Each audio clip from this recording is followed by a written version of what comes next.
আসসালামু আলাইকুম। গ্রামের এই গাছটাকে আপনাদের এলাকায় কী নামে পরিচিত জানাবেন। এটা হচ্ছে পাটি তৈরি হয় ওই গাছটা। এখন এই গাছের পাতার মধ্যে কিন্তু পোকা থাকে, এটা আপনাদেরকে দেখাবো। দাঁড়ান, এই দিক থেকে এই যে এটাতে থাকবে, এটাতে আর সেটাতে থাকবে, এটাতে। এই যে এগুলো হচ্ছে পোকারা এভাবে করে রাখে।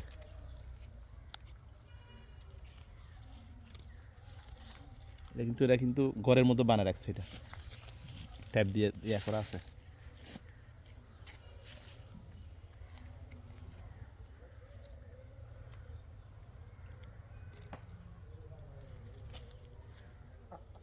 এই যে দেখছো, এখানে কিন্তু পোকা আছে, ময়লা সেজন্য ফেলে দিছি।